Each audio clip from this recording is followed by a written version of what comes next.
सद्गुरुनाथ महाराज की जय। प्रातः स्मरणीय अवधूत शिरोमणि भगवान नित्यानंद जी, विश्वविख्यात परमहंस बाबा मुक्तानंद जी, हमारे संस्कृत वाङ्मय के उत्तर उन्नति पथ पर ले जाने वाले श्री गुरुदेव जी के चरणों में प्रणाम करते हुए आज के इस विशेष रविवासरीय सत्संग में आप सभी भक्तों का बड़े प्रेम और सम्मान के साथ हार्दिक स्वागत करता हूँ। अभी हम लोग वेद पाठ करने जा रहे हैं। वेद पाठ में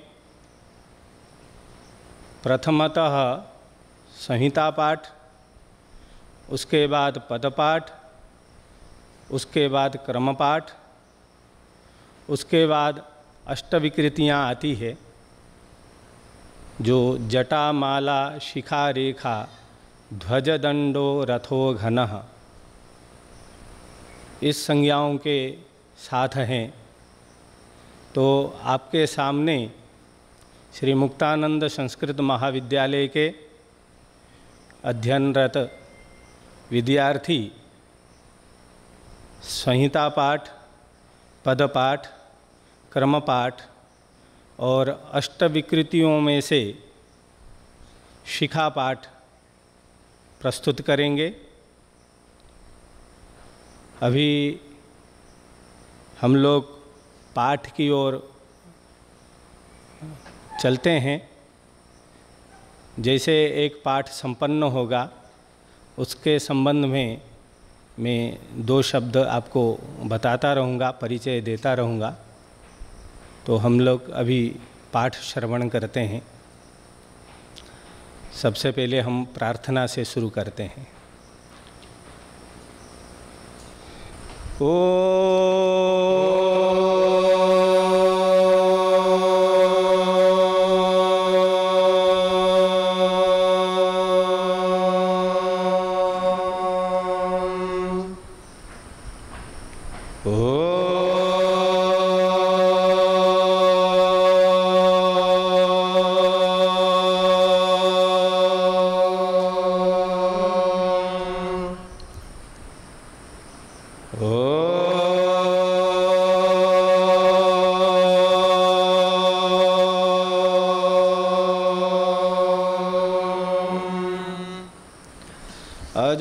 अजास्यः पीतवर्णस्यात् यजुर्वेदोक्षसूत्रधृक् वामे कुलिशपाणिस्तु भूतिदो मङ्गलप्रदः गणनाथ सरस्वती रविशुक्रबृहस्पतीन् पंचैवासंस्मरेन् नित्यं वेदवाणीं प्रवर्तये।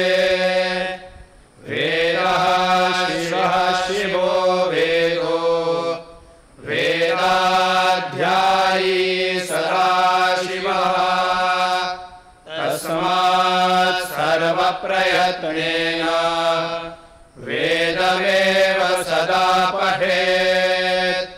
देवदेवोत्तमदेवते सार्वभौमा अखिलाण्डकोटिब्रह्माण्डनायक ऋषिगणवन्द्या सच्चिदानन्दात्मन् यजुर्वेदप्रिया यजुर्वेदसेवाम् अवधारय। श्रीगणेशाय नमः। श्रीसरस्वत्यै नमः। श्रीवेदपुरुषाय नमः। श्रीगुरुभ्यो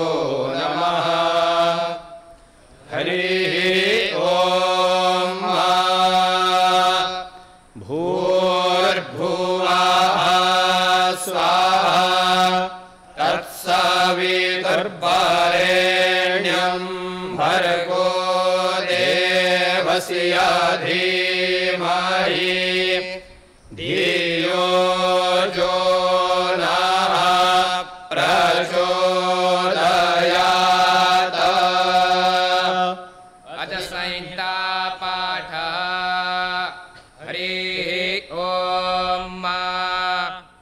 ईखेत्तोर्जेत्वा वायवस्थदेवो वा सविता प्रार्पयतु श्रेष्ठतमा यकर्मण आप्य यध्वमग्न्या इन्द्राय भागं प्रजावतीरनमीवा अयक्ष्मामा वस्तेन ईशतमाघशग्गुं सोऽध्रुवा अस्मिन् गोपतौ स्यात वह्वीर्जजमा नस्य पशून् पाहि वसोः पावितरामसिद्ध्यौरसि पृथिव्यसीमा तर्ष्वनो घर्मोऽसि विश्वधासि परमेण धाम्ना दृग्गुं हसुवमाह्वार्माते जदन्यापतिर्वारेखीता वसोः पावितरामसि शतधारम् वसोः पावितरामसि सहस्रधारम् देवस्त्वा सविता पुनातु वसोः पावितरेण शतधारेण सुपवा कामधुक्षाः सा विश्वायुः सा विश्वकर्मा सा विश्वधायाः इन्द्रस्य त्वा भागगुं सोमेनातनच मे विष्णु हव्यगुं रक्षा अग्ने व्रतपते व्रतञ्चारिख्यामि तच्छके यन्तन्मे राध्यताम् इदमहमनृतात् सत्यमुपैमि। हरिः ॐ। आपने यह जो संहिता पाठ श्रवण किया है, संहिता का अर्थ होता है परः सन्निकर्षः संहिता। ये पाणिनीय व्याकरण में सूत्र आता है कि वर्णों का अत्यंत सन्निकटता समीपता से रहना संहिता कहलाता है। मंत्र में देखेंगे, आप सुन रहे हैं कि कई पद है, उसमें कई शब्द है एक मंत्र में, तो ये सभी शब्द संधि युक्त होकर जुड़े रहते हैं। इसमें विराम, एक पंक्ति पूरी हो जाती है तब विराम आता है, फिर दूसरी पंक्ति में दूसरे विराम। यहाँ तक कहा गया है यदि आप में श्वास प्राण को रोकने की क्षमता है तो एक पंक्ति को एक सांस में आप बोलिए, विराम के समय सांस लीजिए। ऐसे जहाँ विराम आता है, किसी मंत्र में 3 पंक्ति भी है, 4 लाइन भी है, 5 लाइन भी है, अधिक भी है, किसी में प्राय 2 लाइन मंत्र में होते ही है। और कोई मंत्र हैं जो एक ही पूरा 3-4 पंक्तियों का होता है, एक ही विराम होता है। तो ये पाठ करते करते जब हम प्राण को आयाम कर लेते हैं तब ये संभव होता है। नहीं तो इसमें सांस लेने के लिए हम उनको अवसर देते हैं, छात्रों को बताते हैं कि जहाँ दीर्घ अक्षर है वहाँ सांस लेना है। ह्रस्व पे आप सांस ले लेंगे तो आपका अक्षर दीर्घ हो जाएगा, गलत हो जाएगा। तो ये संहिता है जिसमें व्यवधान नहीं रहता, पद मिले हुए रहते हैं और अत्यंत समीपता कहा है। और इसका फल है संहितावित स्वर्गगामी। संहिता पाठ को सुनने वाले या पढ़ने वाले वो स्वर्ग फल के अधिकारी होते हैं। इसके सुनने से, श्रवण से, पाठ से, पारायण से ऋषि मुनियों ने स्वर्ग फल को प्राप्त करने का जैसा बताया है। और यह संहिता कालिंदी नदी यमुना जी को कहते हैं, तो उसके समान ये संहिता कहलाती है। तो ये इसकी महत्ता है। आगे इन्हीं मंत्रों का ही हम पदपाठ सुनेंगे। पदपाठ में संहिता से उच्चारण भिन्न होगा, इसमें स्वर भिन्न होंगे। तो आप इस पदपाठ को सुनिए, संहिता से क्या भिन्नता आपको महसूस होती है, क्या अनुभव इसके श्रवण से आपको प्राप्त होता है। और क्रमपाठ पदपाठ के जो फल बताया है वो महर गति ही, पदवेदी महर गति ही। पदपाठ को जानने वाला, श्रवण करने वाला महलोक को प्राप्त होता है। जैसे हमारे सप्तलोक हैं, ओम भूरलोक, भुवरलोक, स्वर्लोक, महलोक, जनलोक, तपलोक, सत्यलोक, ये 7 लोक हैं।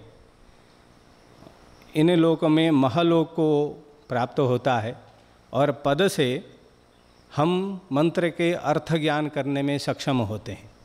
जब पद युक्त रहते हैं तब उसका अर्थ नहीं आप कर सकते हैं। जब पद अलग करेंगे, पदच्छेद करेंगे, तब उसका अर्थ भी हम लगाते हैं, पद के अनुसार उसका भाष्य करते हैं।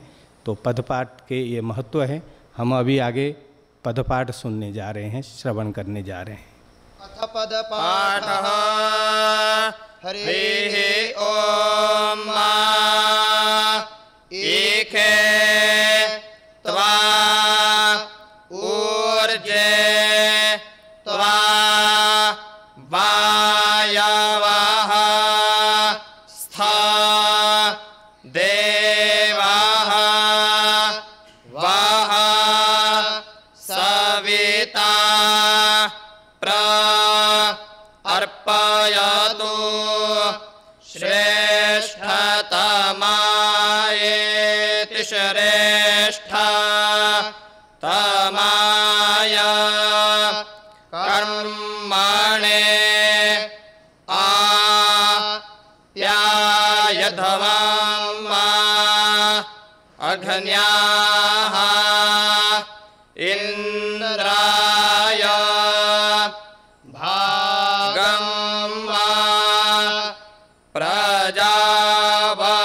प्रजापतिरिति प्रजापतिः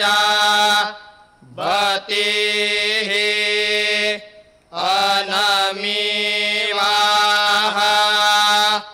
अयक्षमाः मा वः स्तेनाः ईशत मा अघशग्गुं स इति अघशग्गुं सः ध्रुवाः अस्मिन्ना गोपताविति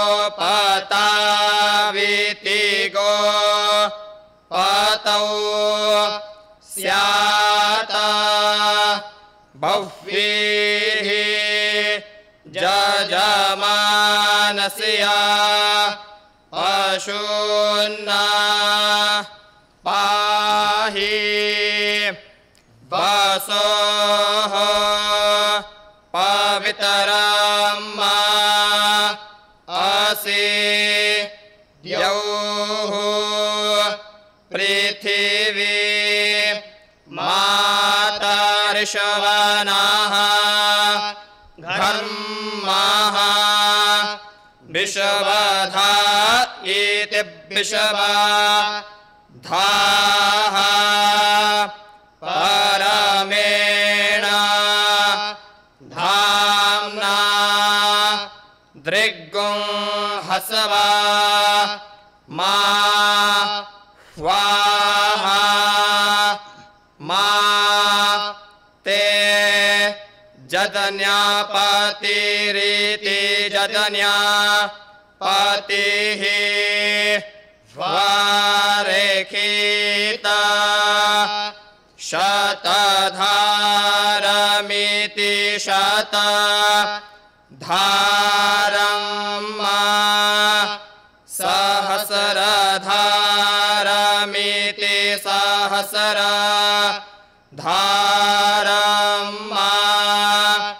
देवः त्वा सविता पुनातु वसोः पवित्रेण शतधारेणेति शतधारेण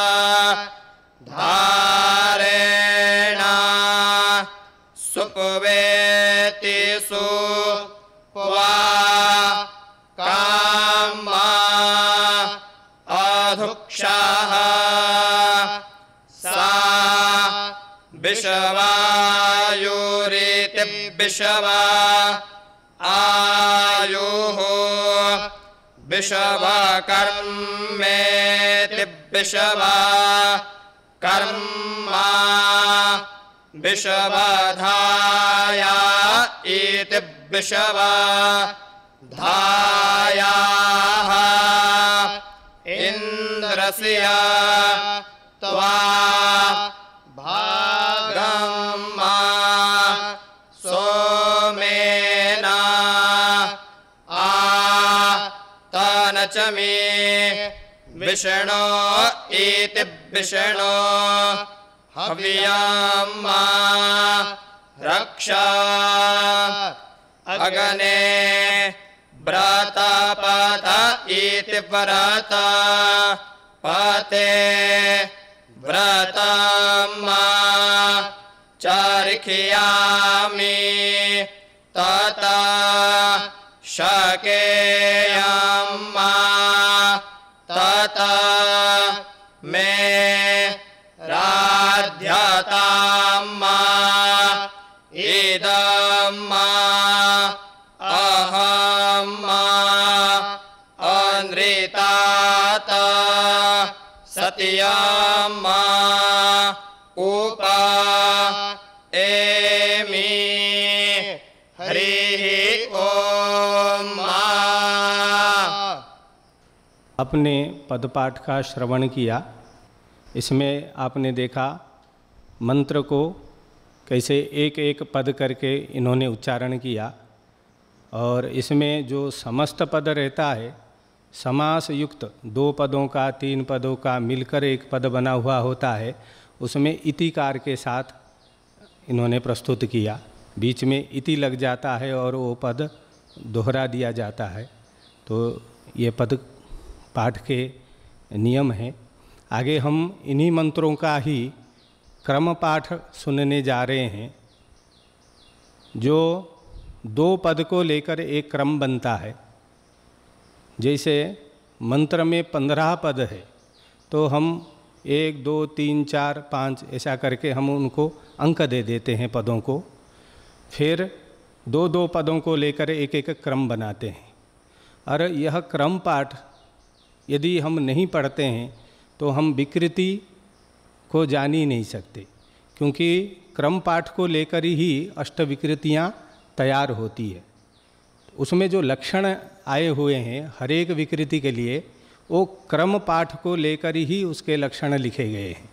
इसलिए क्रम पाठी होना विकृतियों के लिए अति आवश्यक है, तभी उसको आगे अष्टविकृतियाँ समझ में आती है पढ़ने पर। तो ये क्रम पाठ बहुत ही वेद पाठी के लिए आवश्यक है। हमारे यहाँ पिछले वर्ष से पदपाठ क्रमपाठ प्रारंभ हो चुका है। जो शास्त्र में अध्ययनरत छात्र हैं वे क्रमपाठ पदपाठ अभी पढ़ रहे हैं। 3 अध्याय तक अभी हो चुका है। आगे ये पूर्ण करेंगे धीरे धीरे। और हमारे आचार्यगण भी समय निकाल कर इसको भी पढ़ रहे हैं। तो ये कुछ समय में आपको पूरा होता हुआ दिखेगा। ये भी पाठ आप पूर्ण श्रवण कर सुन सकते हैं, पारायण सुन सकते हैं। आगे इसका फल है महतपः, जो आगे के लोग हैं उसको श्रवण करने वाले, पाठ करने वाले प्राप्त करते हैं। ऐसा क्रमी जन तपो सप्त, आगे है गामी वैकुंठ भुग जटा, कि ये इन्हीं लोगों को, जन तप लोगों को क्रम पाठ वाले, श्रवण करने वाले, सुनने वाले, पाठ करने वाले प्राप्त करते हैं। और जटा पाठ को श्रवण करने वाले, विकृति पाठ को श्रवण करने वाले, पारायण करने वाले वैकुंठ लोक को प्राप्त करते हैं। इसकी फलश्रुति है। तो हम अभी क्रम पाठ सुनने जा रहे हैं।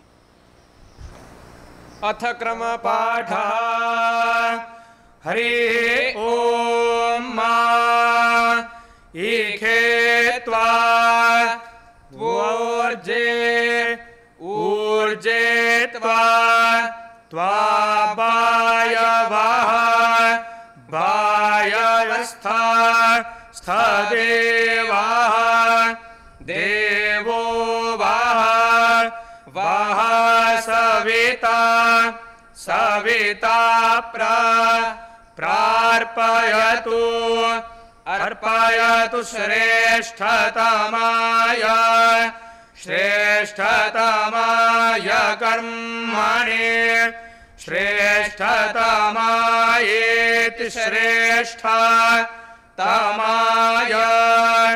कर्मण आप्यायधुवम् प्यायधुवमघ्न्याः अघ्न्या इन्द्राय इन्द्राय भागम् भागं प्रजावतेः प्रजावतिरनमेवाः प्रजावतिरिति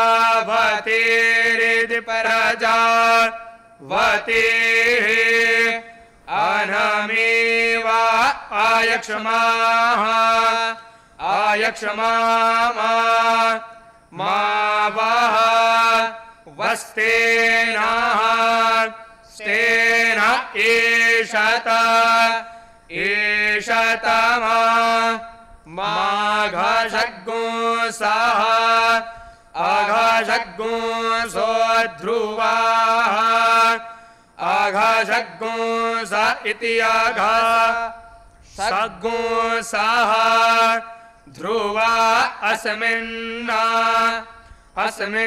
गोपतौ गोपतौ स्यात् गोपताविति गोपतौ स्यात् बह्वे जजमानस्य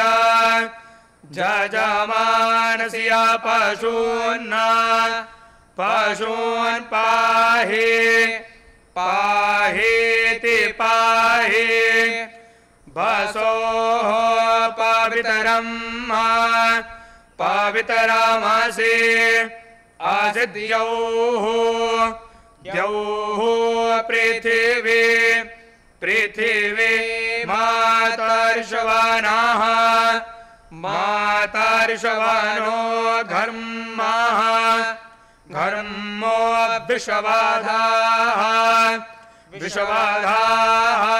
परमेण विषवाधा इति विषवाधाः परमेण धाम्ना दृग्गुं हसवा वार्मा माते ते जदन्यापतिर्वारेखीता जदन्यापतिरिति जदन्यापतिः वारेखीक्षतधारम् शतधारगुं सहस्रधारं मा शतधारमिति शतधारं मा सहस्रधारं देवाः सहस्रधारमिति सहस्रधारं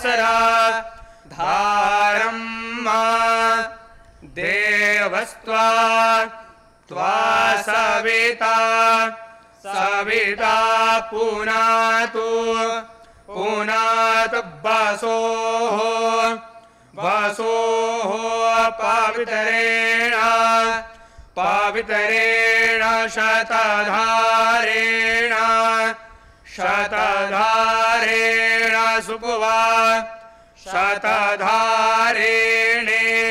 शतधारेण सुपवा कामा सुपवेति सुप्वा कामधुक्षाः अधुक्षाः सा विषवायुः विषवायुर्विषवा कर्मा विषवायुरिति विषवा आयुः विषवा कर्मा विषवाधायाः विषवा कर्मेति विषवा कर्मा विषवाधाया इन्द्रस्य विषवाधाया इति विषवा धायाः इन्द्रस्य त्वा भागं मा भागगुं सोमेन सोमेन तनचमे आतनचमे तनचमे विष्णो विष्णो हव्यं मा विष्णो इति विष्णो हव्यगुं रक्षा रक्षेति रक्षा अग्ने व्रतपते व्रतपते व्रतं मा व्रतपत इति व्रतपते व्रतं चर्खयामि तथा तच्छकेयं मा शकेयं तथा तन्मे राध्यतां मा राध्यतामिदं मा इदमहं मा अहमनृतात अनृतात् सत्यं मा सत्यमुपा उपैमि एमिकाः हरि ओम मा कस्त्वा। हम सभी ने अभी क्रमपाठ श्रवण किया। आपने देखा कि कैसे दो दो पद मिलकर एक क्रमपाठ हुआ। इसमें एक पद छूटता जाता है, एक पद बढ़ता जाता है। जैसे हम दो पद के लिए एक दो, तो फिर दो तीन, तीन चार, चार पाँच, एक पद छूटता जाएगा, एक पद बढ़ता रह जाएगा। और इसमें भी पद पाठ आना जरूरी है क्रम पाठ के लिए, क्योंकि उसे समझ में आएगा कि पद कैसे हैं और जहाँ समास युक्त पद होगा वहाँ कैसे इतिकार के साथ बोलना है। ये सब बातें समझ में आती है। और ये दोनों पाठों का संहिता पाठ, पद पाठ, क्रम पाठ, इसको प्रकृति पाठ कहा है। ये तीनों पाठ हरेक वेद में होते हैं और इसको प्रकृति पाठ कहते हैं। और आगे के विकृति पाठ है, उन्हीं को ही लेकर लक्षणों से विकृतियाँ की हैं जो 8 है। उस 8 विकृतियों में से तीसरी नंबर विकृति, पहली जटा है, फिर माला है, ये रेखा है, शिखा पाठ है। इसमें इसके जो लक्षण कहा है विद्वानों ने ऋषियों ने कि जटा पाठ को लेकर उसके उत्तर में और एक पद बढ़ा लेना, ये शिखा पाठ कहलाता है। तो इसमें 7 पद होंगे, अर्थात 3 क्रम और अगला पद क्रम का 1 पद होगा। तो इसमें भी 1 पद छूटते जाएंगे, 1 पद बढ़ते जाएंगे। तो एक एक शिखा में 7 पद गूंथे हुए होंगे। आप श्रवण कीजिए।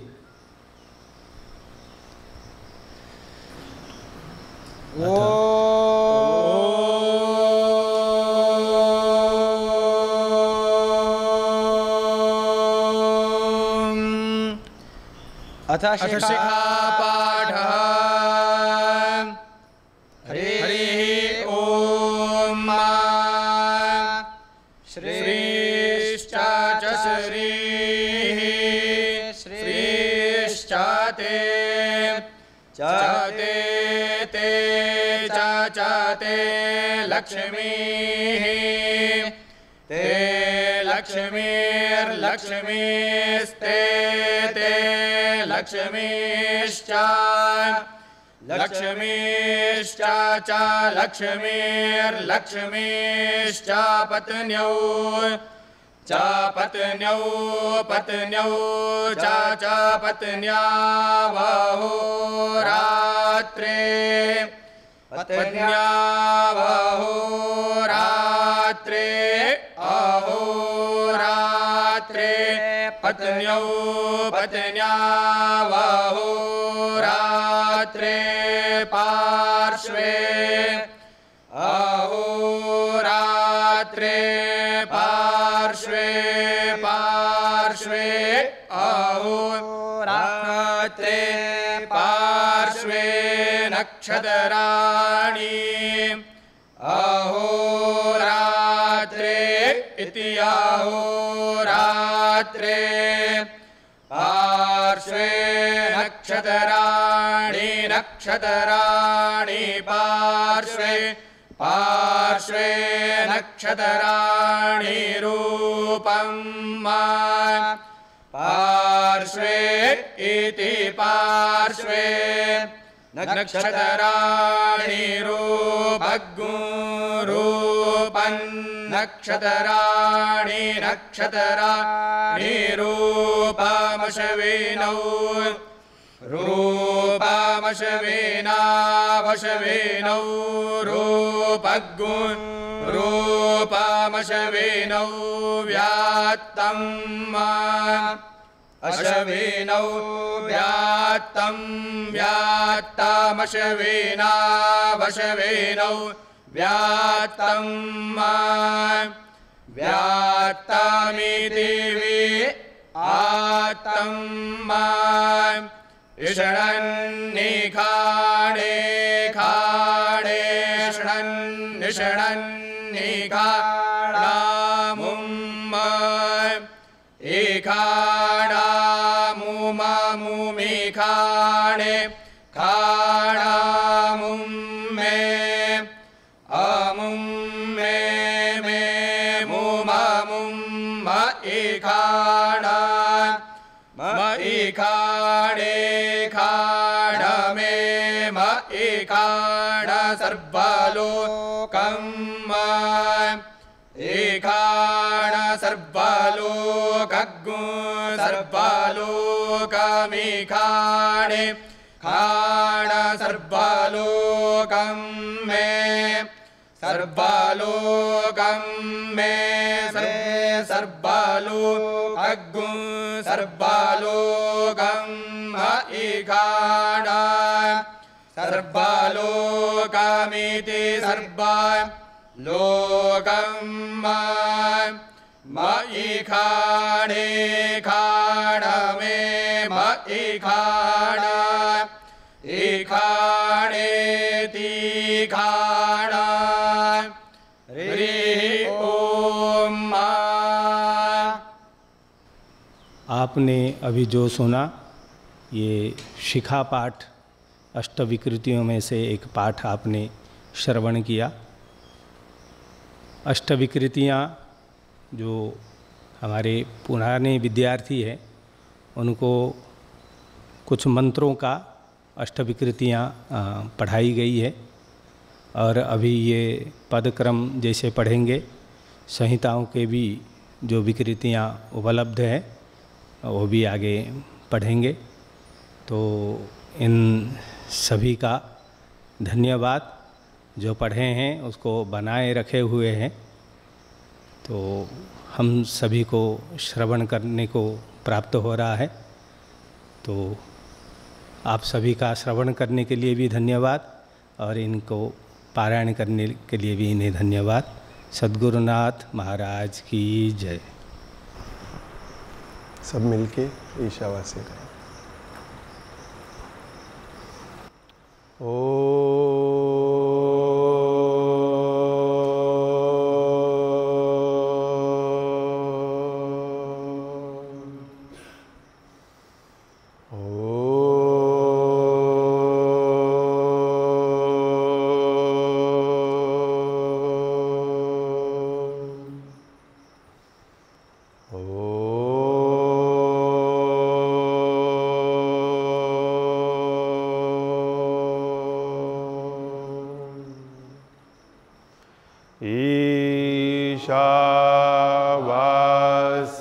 ईशावास्यमिदगुं सर्वं यत्किञ्च जगत्यां जगत् तेन त्यक्तेन भुञ्जीता माग्विदः कस्य स्विद्धनं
सापर्जगाच्छुकरमाका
सभी का बड़े प्रेम सम्मान से हार्दिक स्वागत। आज के हमारे इस रविवार के सत्संग का विशेष जो आप देख रहे हो, सुन रहे हो, वो हमारे पिछले 15-16 वर्षों से चल रहे प्रयोग, परिश्रम, मेहनत हमारे आचार्य शरद चंद्र साहू जी का, जिन्होंने वेद में आचार्य भी किया है, पीएचडी भी किया है, बीएड भी किया है और भी कुछ कुछ किया होगा। हमारे यहाँ अध्ययन चलते रहता है, करते रहते हैं और कहते हैं कि जो वास्तविक अध्ययन करता है, पढ़ता है, उसको समझ आता है कि पढ़ना तो जीवन भर है। कभी ऐसे समय नहीं आता है कि मैं पढ़ चुका हूँ, उसको ये पता होता है कि मुझे पढ़ते रहना है, पढ़ाते रहना है और एक दोनों का समन्वय गुरु शिष्य का ये होते रहना चाहिए। तो ऐसे ही उस क्रम में आपने संहिता पाठ, पद पाठ, क्रम पाठ और अष्टविकृति का शिखा पाठ सुना और अंत में मेरे अपने प्रिय ईशावास्य उपनिषद, जो मैं मानता हूँ कि हमारे प्रत्येक संत का शायद प्रिय है। प्रिय इसके लिए है क्योंकि उसका पहला ही श्लोक है, ईशावास्यमिदं सर्वं यत्किंचित् जगत्याम जगत तेन त्यक्तेन भुंजिता मा गृह कस्य स्विद्धना। यदि हम मनुष्य जीवन में इतनी सी बात को समझ लेते हैं कि ये सब कुछ उसका ही है, उस परमात्मा का ही है और कुछ उससे भिन्न नहीं, उससे अलग नहीं, और उसका ही दिया हुआ, उसको हम त्याग दृष्टि से जीवन में आनंद ले। मैं मानता हूँ कि जब भी मैं हमारे इस भारतीय सनातन संस्कृति का विचार करता हूँ तो ये श्लोक में सब कुछ आ जाता है। इस एक मंत्र में अगर हम इस मंत्र को केवल समझ लेते हैं इस हमारे मनुष्य जीवन में, तो बहुत कुछ हमारा जीवन सहज और सरल हो जाता है। तो पिछले 20 वर्षों से इस शांति मंदिर मगोद में हमारा ये श्री मुक्तानंद संस्कृत महाविद्यालय चलते आ रहा है, जिसके अंतर्गत पिछले 16 वर्षों से ये वेद पाठ, वेद अभ्यास चल रहा है। और मैंने सोचा कि आज हमारे जितने भी दशनामी संत, हमारे आदि शंकराचार्य संप्रदाय के, हमारे जितने भी संस्कृत जगत से जुड़े हुए आचार्य बंधु, जितने भी विद्यार्थी हैं, इनको थोड़ा संबोधन करूं। आप जो भी श्रवण कर रहे हैं, इसमें आपका भी भाग, आपका भी साथ आवश्यक है, क्योंकि हमारे जितने भी शांति मंदिर से जुड़े हुए हैं, इनके ही सहयोग से पिछले 20 वर्षों से ये विद्यालय, ये आश्रम हमारे चल रहे हैं। हमने अभी तक ग्रांट के लिए अप्लाई नहीं किया, कहीं गवर्नमेंट से सहयोग नहीं मांगा। पिछले 2 महीनों में हमारे गुजरात के जो मुख्य लोग हैं, उनके आग्रह पर हमने अभी अप्लाई किया है। अभी होगा अप्रूवल, नहीं होगा, वो तो सब राजनीति का अपना एक खेल है। और हम इस तेन त्यक्तेन भुंजिता माग्रह कस्य स्विद्धनम के भाव से आश्रम को चला रहे हैं, जीवन को चला रहे हैं, विद्यालय को चला रहे हैं। उन्हीं की कृपा है, उन्हीं की आशीर्वाद है। तो हम सब ये समझते हैं कि शास्त्र कहता है कि सबसे पहले तो एक मनुष्य बनना है। मनुष्य शरीर तो प्राप्त हो गया है, परंतु इस मनुष्य शरीर में एक मनुष्यता का जागरण करना है। आदि शंकराचार्य जी भी यही कहते हैं कि दुर्लभम त्रयमे वैतत देवानुग्रह हेतुकम सर्वप्रथम मनुष्यत्व, कि 3 बातें दुर्लभ है और ये सब प्रभु की कृपा से संभव है।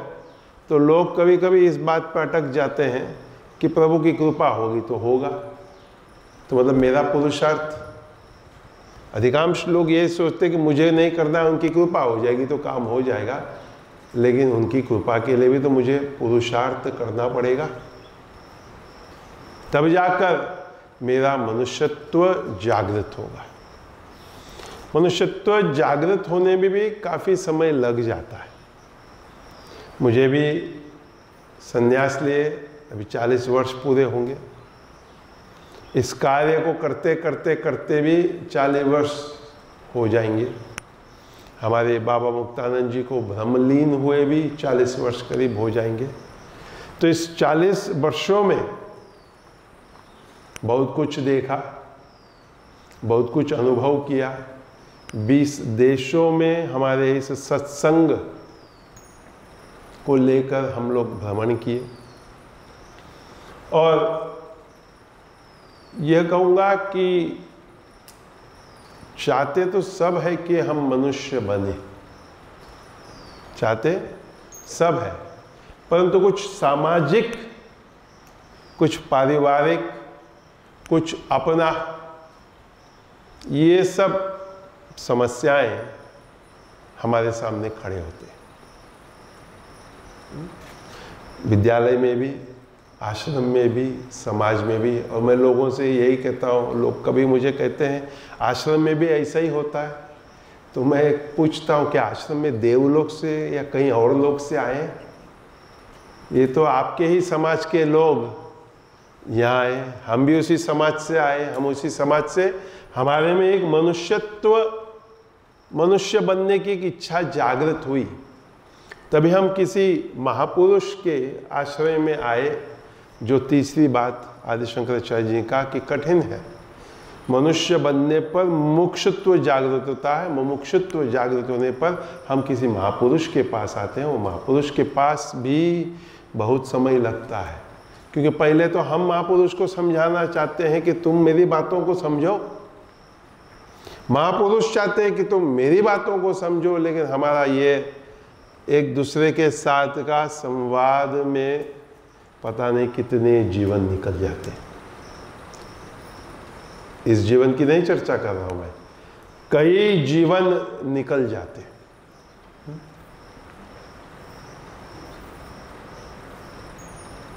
क्योंकि मैं 84 लाख योनियों में से होता होता होता इस मनुष्य जीवन में आया हूं, और इस मनुष्य जीवन में वो 84 लाख योनियों के मैं कहता हूं कि अगर एकाध संस्कार भी, वासना भी मैं लेकर के आया हूं, तो 84 लाख वासना मेरे पास उन योनियों के, उनको मिटाना है।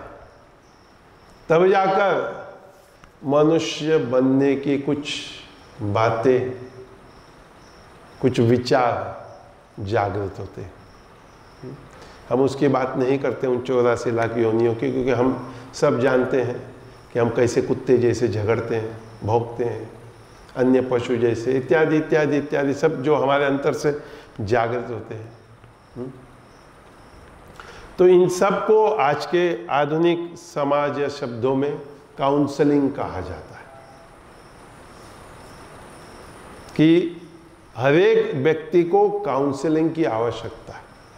काउंसलिंग यानी पहले उस बात को हमको सुनना है, उस व्यक्ति से उन बातों को हमको सुनना है कि वो व्यक्त करना चाहता है, चाहती है, उसकी अपनी बातें,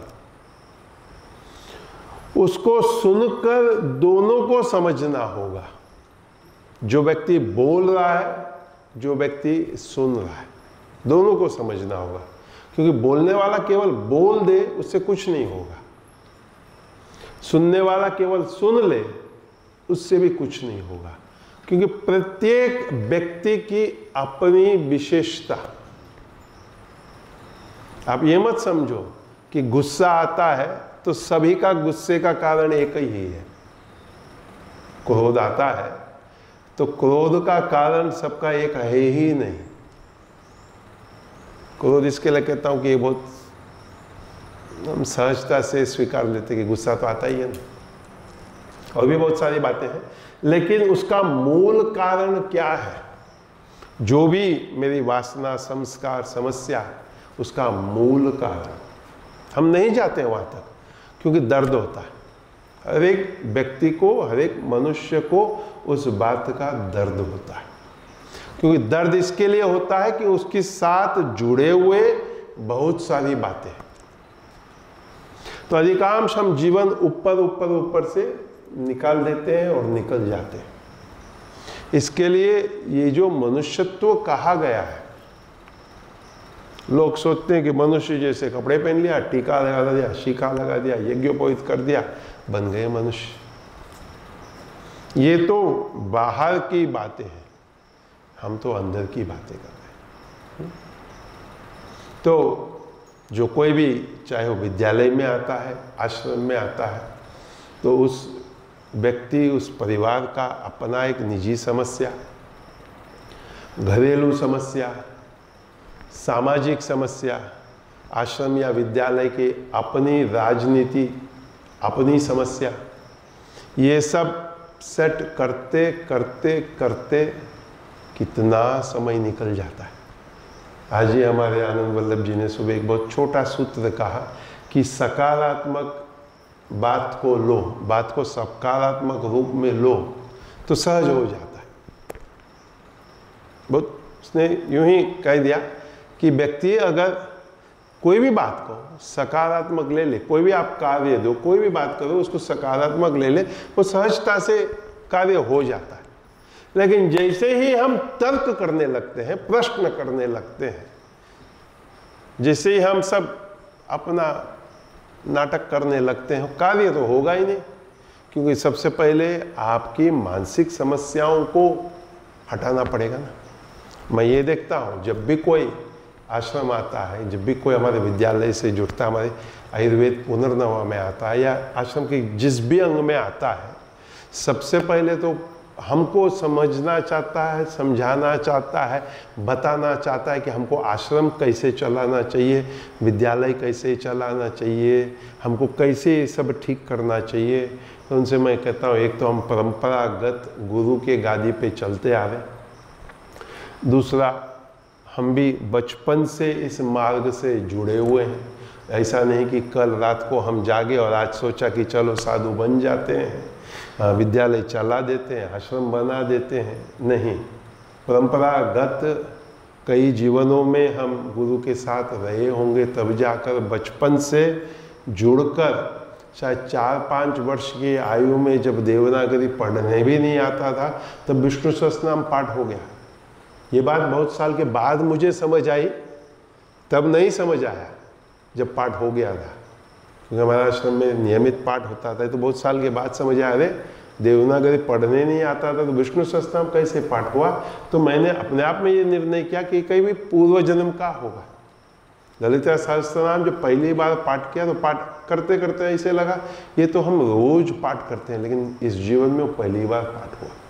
पहली बार पाठ हुआ करीब 22 वर्ष की या 32 वर्ष की आयु में, तब लगा पहली बार नहीं कर रहा हूँ, अंदर के संस्कार पूर्व जन्म के होंगे। तो इसके लिए जब भी आप हमारे पास आते हो, हमसे जुड़ते हो ना, कम से कम अंग्रेजी में कहते हैं बेनिफिट ऑफ द डाउट, कि इनको कुछ आता होगा, ये कुछ समझते होंगे। केवल मैं ही नहीं, हमारे साथ जुड़े हुए सभी, थोड़ा कुछ तो इनको आता होगा। पिछले 40 वर्षों से कर रहे हैं। आज के तारीख में करीब 4 आश्रम चल रहा है। चारों आश्रम में नित्य प्रति हमारे सनातन धर्म का प्रातःकाल में 4 या 5 बजे से लेकर रात्रि 9-10 बजे तक निरंतर ये सब जितने भी हमारे, आपने भी वेद पाठ सुना, हमारे एक विद्यार्थी चिंतन ने कहा कि दिन भर में हम कितने सब रूपांतर हो जाते। कभी हम पुजारी बन जाते हैं, कभी हम झाड़ू मारने वाले बन जाते हैं, कभी हम वेद पढ़ने वाले बन जाते हैं, कभी हम भोजन सब्जी काटने वाले, भोजन परोसने वाले, भोजन खाने वाले, श्वान सेवा, गाय सेवा, गौ सेवा। और फिर कभी आपको लगेगा अरे ये तो अभी पुजारी था, अभी भोजन खिला रहा है, अरे अभी तो ये मंदिर में देखा, अभी गौ के पास दिख रहा है। जीवन में ये सब करना पड़ता है। हम घमंड लेकर, अहम लेकर ये नहीं सोच सकते हैं कि मैं केवल आचार्य हूँ, मैं केवल साधु हूँ। अगर आज हमारे इस सनातन धर्म की सबसे बड़ी समस्या, मैं मानता हूँ ये समस्या ये है कि प्रत्येक व्यक्ति को अपना एक पद का अहंकार या घमंड है, वो अन्यों के साथ सहयोग, साथ समन्वय नहीं करना चाहता। हम सब जो इस मार्ग पर चल रहे हैं, जिस भी परंपरा के हम हो, अपने यहाँ हमारे साधुओं में ही 13 अखाड़े हैं, 7 दशनाम के, 3 वैष्णव के, फिर उदासी, निर्मोही, ऐसा सब मिलाकर 13 अखाड़े। तो उसमें उस 13 में भी फिर कितने सारे विभाजन हैं। हम एक आदि शंकराचार्य के सन्यासी होते हुए भी सब अपने अपने थोड़ा सा प्रांत के अनुसार, थोड़ा अपने भाव रुचि के अनुसार, लेकिन मूल जो हमारे सबके ग्रंथ शास्त्र वही है, परंतु हमारे उसको बताने की प्रक्रिया या व्यक्त करने की प्रक्रिया में थोड़ी बहुत भिन्नता आ जाती है। तो ये आधुनिक कलियुग में हमारे इन प्राचीन संस्कारों को किस तरह से हम बनाए रखें। आधुनिकता को तो हमने स्वीकार लिया है, क्योंकि ऑनलाइन है मतलब हम आधुनिक हो गए, माइक चल रहा है आधुनिक हो गए, पंखा चल रहा है, लाइट चल रहा है। हम कोई पहाड़ में, कुटिया में, गुफा के अंदर बैठकर या झुग्गी झोपड़ी के अंदर बैठकर तो नहीं है, हम तो आधुनिकता को स्वीकार चुके, क्योंकि हमने मकान बना लिया है, गाड़ी में जाते हैं, प्लेन में जाते हैं, गाड़ी में जाते हैं, प्लेन में जाते हैं, ट्रेन में जाते हैं। कितनी सारी बातें हैं जो आधुनिक है। तो कोई अगर हमको कहता है कि नहीं नहीं नहीं मैं आधुनिक नहीं हूँ, आप तो हो, वस्त्र पहन रहे हो, वो भी तो एक आधुनिक है। खाना खा रहे हो अन्य अन्य प्रकार के, अन्य अन्य स्थानों के, वो भी तो आधुनिक है ना। नहीं तो हम जंगल में, हम यहाँ आम के खेत में रहते तो आम मिला, आम खाया। केला मिला केला खाया, जो हमारे खेत में सब्जी उगा वो सब्जी खाया। नहीं, हम बाज़ार से जो आता है उसको खरीद कर ले आते हैं, खाते हैं। अभी बाज़ार में कहाँ से आता है क्या पता, महाराष्ट्र से आता है, उड़ीसा से आता है, हरियाणा से आता है या तमिलनाडु से आता है, कहीं से आता है। तो हम आधुनिक हो गए, तो इससे हम बच नहीं सकते हैं। तो इस आधुनिक समाज में हमारे इन वैदिक संस्कारों को कैसे हम इसका समन्वय करें, हमारे इन अभी छात्र जो तैयार हो रहे हैं इनको हमें ये समझाना पड़ेगा, क्योंकि प्रेशर तनाव आधुनिक समाज का बहुत है। सबसे पहले शिखा उड़ाना, यज्ञोपवीत मत पहनो, माथे पर कुछ लगाओ मत, क्योंकि ये तो सब पुरानी बातें हैं, प्राचीन बातें। धोती उतारने के लिए पंडित सबसे पहला तैयार होता है। यजमान पूजा होने के बाद थोड़ा सोचता भी है कि थोड़ा पहनो, लेकिन पंडित तो इतना जल्दी तैयार होता है कि धोती उतार दूँ और पैंट पहनूँ या लोअर्स पहनूँ या जो भी है और कुछ पहनूँ। उसको ये समझ नहीं आता कि ये मेरा सारे बहिरंग गौरव है। हम जब किसी को भी, चाहे वो महापुरुष हो, चाहे वो ब्राह्मण हो या अच्छा संचलन हो, उसके पोशाक पर से उसको हम पहला पहचानते, फिर उसका व्यवहार, उसका स्वभाव, उसका चरित्र, ये सब मैं मानता हूँ हमको मिलकर अपने आप को पहले तैयार करना होगा, क्योंकि जब तक हम स्वतः तैयार नहीं होंगे हम अन्यों को तैयार कर नहीं सकते। तो जब हम तैयार होंगे फिर सने सने सने समाज के अन्य सभी को हम तैयार करेंगे। एक अंग्रेजी में कथा मुझे कहीं से आई, मैं सोचा वो सुनाऊं और आप आशा है कि उसको समझोगे। कार्ल मार्क्स के नाम के एक कॉमेडियन, कम्युनिस्ट हुए। उन्होंने कहा प्रत्येक पीढ़ी में एक स्वतंत्रता निकाल दो, प्रत्येक पीढ़ी में एक स्वतंत्रता निकाल दो, और ऐसा समय आएगा कि सब स्वतंत्रता चले गए होंगे और किसी को पता ही नहीं चला होगा। बहुत समझने की बात है ये कि एक दिन एक क्लास चल रहा था और प्रोफेसर ने देखा कि एक छात्र कहीं दूर खड़ा है और अपने आप को खुजा रहा है। ये बात हमारे छात्र समझेंगे इस बात को। हमारे यहाँ का नियम है प्रातःकाल सायंकाल धोती केस में आना है। हर एक छात्र कभी न कभी प्रयास करता है कि मैं आज लुंगी और बनियन या कुर्ता या कुछ पहन करके जाऊँ। तो यही कथा इसके लिए है। तो प्रोफेसर ने उस छात्र से पूछा कि क्या है, तो उसने कहा कि मेरे पीठ में एक बुलेट है। जिस देश में मैं रहता था कम्युनिस्ट लोगों के साथ, उन्होंने मुझे बुलेट मारा। मैं उस गवर्नमेंट को हटाने को कोशिश कर रहा था। और फिर उस विद्यार्थी ने प्रोफेसर को देखकर एक प्रश्न पूछा, कभी तुमने जंगली सुअर को पकड़ा है क्या? जंगली, हमारे यहाँ भी बीच में गत वर्ष या 2 वर्ष पूर्व जंगली सुअर दौड़ रहा है।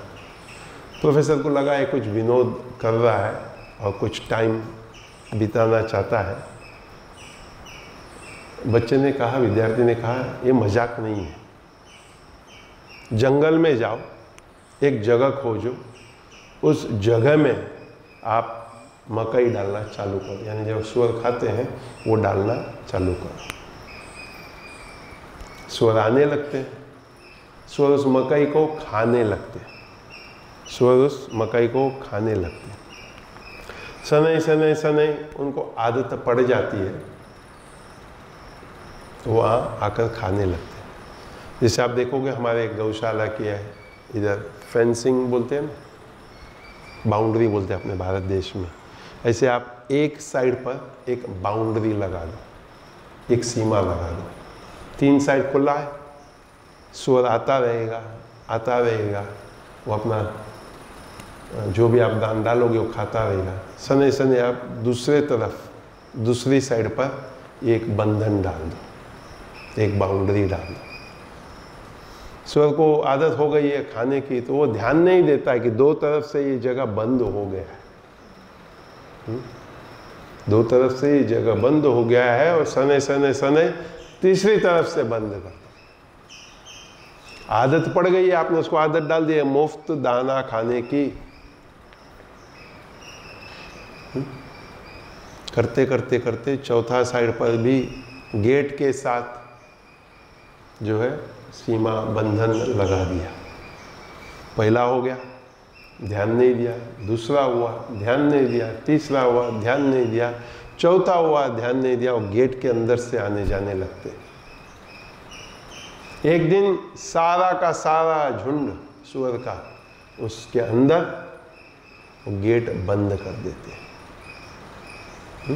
वो गेट बंद कर देते हैं, दौड़ने लगते हैं, भागने लगते हैं, लेकिन पकड़े गए। उस बंधन में वो आ गए। और आप वो दाना उसको डालते रहो, वो दाना वो खाते रहेगा। और कुछ समय पर वो भूल जाएंगे कि हम तो पहले स्वतंत्र थे, हम स्वतंत्र थे, हम घूमते थे, हम फिरते थे। उन्होंने अपने बंधन को स्वीकार लिया। तो ये विद्यार्थी अपने प्रोफेसर को, जवान प्रोफेसर को कहता है कि आज हम कई देशों में ये देखते हैं कि गवर्नमेंट जो है, राजनीति जो है, हमें इस तरफ दौड़ाती है। मुफ्त मुफ्त मुफ्त। जो मैंने शुरुआत में ग्रांट की चर्चा की ना, सब्सिडी बोला जाता है, कई नामों से ये सब चलता है। और फिर हमको तो लगता है कि मिल रहा है ना। हमको जब भी कोई समझाया, किसी ने समझाया, उसने यही कहा मिल रहा है ना, अन्य लोग इसका लाभ ले रहे हैं, तुम क्यों नहीं लाभ लेते? तो ये विद्यार्थी कहता है कि समय समय समय समय हमारा अपना जो स्वतंत्रता है, इसके लिए हमको बिना पता चले ये सब चले जाता है। तो कहता है कि दो बातें हैं।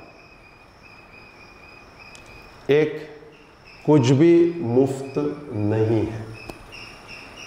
कुछ भी जीवन में, समाज में मुफ्त, फ्री नहीं है।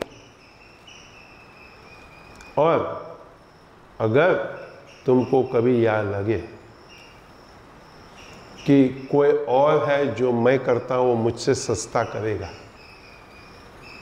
ये भी सत्य नहीं है।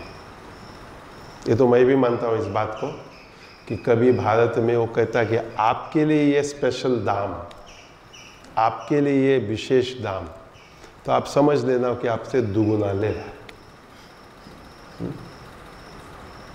आप समझोगे नहीं मेरी इन बातों को, लेकिन कम से कम कभी आप याद करो तो स्वामी नित्यानंद को याद करना कि जंगली सुअर को पकड़ना। तो उसका कहना है कि हम देखेंगे कि ये सब जो भी सामाजिक, राजनीति, जैसा भी आप मानो, हमको लगता है कि ये मदद कर रहे हैं, लेकिन एक दिन वो गेट बंद हो जाएगा। वो गेट बंद हो जाएगा यदि हम आज की समस्या को समझने लगेंगे। तो ऐसा है, अधिकांश व्यक्ति अपने नौकरी, अपने जो भी आवक है, कमाई है, उसके अनुसार वो वोट दे रहा है। तो वोट उसके अनुसार दे रहा है, अपने बुद्धि के अनुसार, अपने समझ के अनुसार।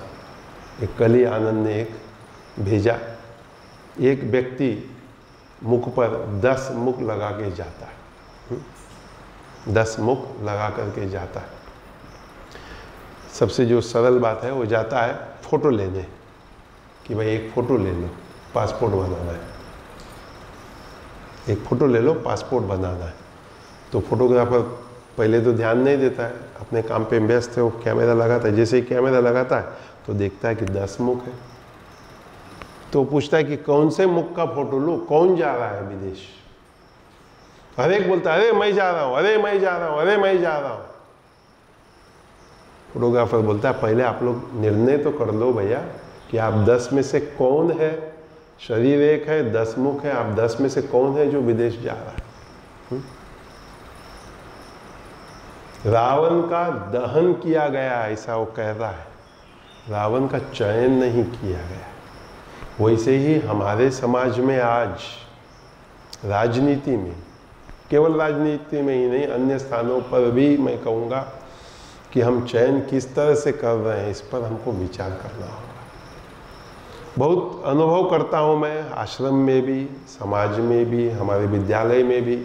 हमारी परीक्षा निरंतर होती रहती है, निरंतर हमारे मतलब मैं अपना कहूँगा, आचार्यों को कहूँगा, आप लोग प्रयास करते रहते हो कि किस तरह से हमको धोखा में हमको बनाया जाए। लेकिन आप याद रखो कि हमको भी इस जीवन में 40 वर्ष हुए, पूर्व की तो बात भी नहीं करता हूँ, लेकिन इस जीवन में, इस जीवन जीते जीते 40 वर्ष हुए। तो कोई हम बुद्धू नहीं है, असमंजस नहीं है। कुछ बातों को अगर हम अनदेखा कर देते हैं या सोचते हैं कि कोई बात नहीं, इस आशा से कि कहीं आप हमारे विचार को समझोगे। और हमारे संस्कार संस्कृति की क्या विशेषता है, इसकी तो मैं मानता हूँ कि हम वास्तव में कह ही नहीं सकते। पिछले महीने में शायद एक व्हाट्सएप घूम रहा था, एक वीडियो छोटा सा, सत्य असत्य व्हाट्सएप का तो पता नहीं होता है, परंतु ये था कि एक वृद्ध दक्षिण भारत के ब्राह्मण आईसीयू में थे, वेद गाने वाले पंडित, वेद गाने वाले पंडित आईसीयू में थे, ऑक्सीजन लगा हुआ है उनके पास। वो शायद 90 वर्ष के थे, एक 70 वर्ष के पंडित उनके सामने आंखों में आंख डालकर वेद गा रहे हैं, और शायद उनका ही पोता शिष्य, यानी कोई थोड़ा छोटे उम्र का, 30-35 का उम्र का, थोड़ा मुख नीचे करके, क्योंकि दक्षिण में अभी भी अपने आचार्य गुरु के प्रति एक विनम्रता, एक भाव होता है कि गुरु हो, बड़े हो हमारे, तो हम उनके सामने आंख नहीं उठाते, अपना मुंह नहीं उठाते, हमेशा ही झुककर विनम्रता से बात करते हैं। तो आप देखोगे कि उनके समकक्ष जो होंगे वो उनके सामने देखकर कि वो सुने, और कुछ क्षण बीत जाते हैं, ऑक्सीजन लगा हुआ वो वृद्ध ब्राह्मण वो वेद गाने लगते हैं। जिस किसी ने भी वीडियो लिया है वो ये बताने चाहते हैं कि वेद मंत्रों का उसकी शक्ति क्या है। जिसने उसका पाठ किया हुआ है, मृत्यु के द्वार पर बैठा हुआ व्यक्ति, ऑक्सीजन लगा हुआ है, परंतु केवल वेद मंत्र श्रवण करने से उसके अंदर जागृति आई। 2-4 मिनट का यह वीडियो आप देखिए, और बहुत सारी बातें हैं, लेकिन मेरी अपनी जो प्रार्थना है, ये सब हमारे संत जनों से, गुरुजनों से, आचार्य बंधु से, और जो भी विद्यार्थी छात्र इस मार्ग से जुड़ा हुआ है, कि आप थोड़ा विचार करो। हम जो आपसे करवाना चाहते हैं, करवाते हैं, ये कोई हमारा अपना स्वार्थ, हमारे अपने लिए है, ऐसा नहीं। आप जहाँ कहीं भी जाओगे, छवि आपकी बनेगी। आप सोचो हमको कितना गौरव हम अपने आप में अनुभव करते हैं जब कहीं से संदेश आता है। अभी हमारे कुछ महीने पूर्व चंद्रशेखर जोशी कहीं पहाड़ों में वेद पढ़ाता है। ये वीरेश शर्मा है, आप जानते हो, कुछ वर्षों से वो कहीं वेद पढ़ाता है। हमारा जगदीप मुंडेपी है, वो कहीं पहाड़ों में शायद संस्कृत पढ़ाता है। तो ये सब, चाहे वो माने या न माने कि जिस आश्रम, जिस विद्यालय से हम आए हैं, जिन गुरुजनों ने हम पर मेहनत किया है, हमको बनाया है, क्योंकि हम भूल जाते हैं। हम सोचते हैं कि गुरुजन ने क्या किया, आचार्यों ने क्या किया, आश्रम ने क्या किया, मैंने तो अपने आप को बनाया, लेकिन उन्होंने आपको एक मंच बना कर दिया। अपने जीवन को बनाने के लिए एक मंच बना कर दिया है। उस मंच पर आप आज नाच रहे हो, कूद रहे हो, परंतु वो मंच उन्होंने आपको बना कर दिया। उनका अपना त्याग, उनका अपना पुरुषार्थ को आप कभी भूलना नहीं। ये निवेदन है हमारे सब इस सनातन धर्म पर मार्ग पर चलने वालों से कि हम कहते हैं कि विनय, विनम्रता, अहंकार को छोड़ना है, लेकिन कम ऐसे महापुरुष, गुरुजन, आचार्य मिलते हैं जिनको देखकर, जिनके स्वभाव को, चरित्र को देखकर हमारा मन, हमारा अंतरिक्ष अपने आप से ही नतमस्तक होता है। तो आज बड़ी प्रसन्नता की बात है कि हमने बहुत समय बाद यहाँ इस मंच पर वेद श्रवण किया और वेद में भी संहिता पाठ, पद पाठ, क्रम पाठ, अष्टविकृति का एक पाठ, ये सब मेहनत करते हैं, कर रहे हैं, इच्छा जागृत है। और कईयों में से ये चुनकर ऊपर मंच पर आज बैठे हैं। तो जो भी पीछे हैं उनसे मैं यही कहता हूँ कि आप इन सब से प्रेरणा लो, जो आपके आगे आगे चल रहे हैं। इन सब से आप सोचो, विचार करो, और संगीत जो अपने यहाँ सिखाया जाता है उसका क्या कारण है, किस कारण से वो संगीत सिखाया जाता है, किस कारण से तबला या ताल या लय, अंग्रेजी में कहावत है timing is everything, timing is everything. अभी हिंदी में भी कुछ होगा इसके जैसा ही, समय बलवान है ऐसा हम लोग कहते हैं, लेकिन यहाँ समय किस तरह से मैं कह रहा हूँ कि अगर आप गा रहे हो तो आपका ताल, आपका सम, गाने वाले का, तबले वाले का। वेद में भी ऐसा ही है ना। वेद आप विशेषकर जब अष्टविकृति गाते हैं, अगर एक आध भी इधर उधर हो गया तो गड़बड़ हो जाएगा। गाड़ी में भी एक्सीडेंट कभी होती है जब एक ड्राइवर जो चल रहा है लय, उस लय में गड़बड़ा जाता है। तो जीवन में भी ये सबका अपना स्थान है। तो स्थान को स्वीकार करते हुए जो हमारे लोग बातें हमारे सामने रखते हैं, उन बातों को पर विचार करते हुए सबसे पहले मनुष्य बनो, ये आवश्यक है। मनुष्य कैसे बनना, ये तो बहुत सूक्ष्म बात है। और जो पशु गुणलक्षण हमारे में है वो सने सने छोड़ो।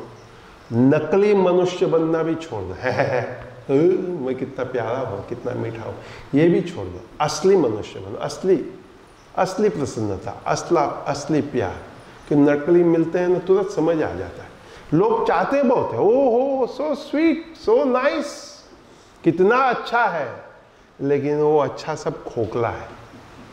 सच में वो अच्छा खोखला है, क्योंकि वो ठीक है, कितने दिन तक आप नकली बन के रहोगे। वेद आप गाओगे, असली गाओगे, तो मैं आपको कभी भी पकड़ूंगा कि गाओ, तो आप बोलोगे हाँ क्या गाना है। उस समय आप नहीं बोलोगे कि वेद अभी कई दिन हुए नहीं गाया। नकली होंगे तो ऐसे ही बोलोगे ना कि कई दिन हुए।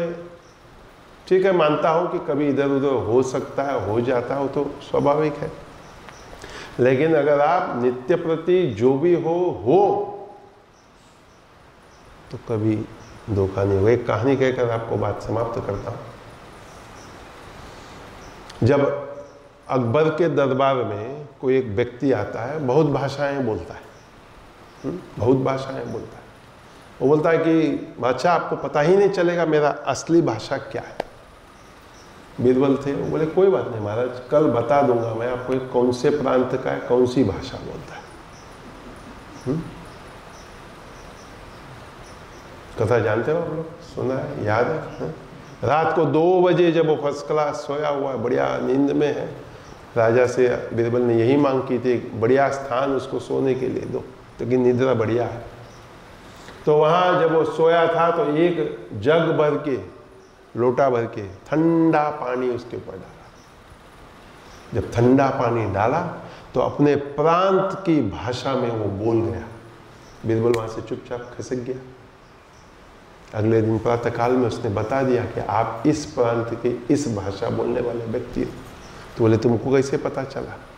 बोले जब गाढ़ा निद्रा में तुम सोए थे ना, जब तुम अपने स्वरूप में थे या अपने स्वरूप के सबसे निकट थे, तब जो तुम्हारा असली स्वरूप है, साधु का हो, गुरु का हो, आचार्य का हो, विद्यार्थी का हो, मनुष्य का हो, पशु का हो, वो उस समय व्यक्त हो जाता है।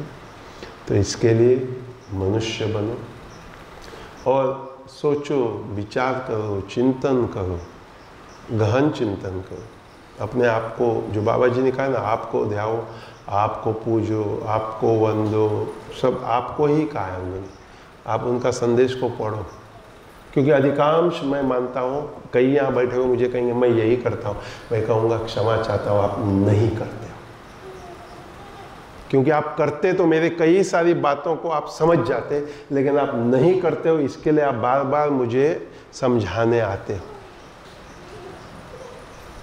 अगर आप बाबा जी के आपको ध्याओ, आपको वंदो, आपको पूजो, आपको समझो, बात को समझ जाओगे ना, तो आप स्पष्टीकरण करने के लिए कभी भी नहीं आओगे।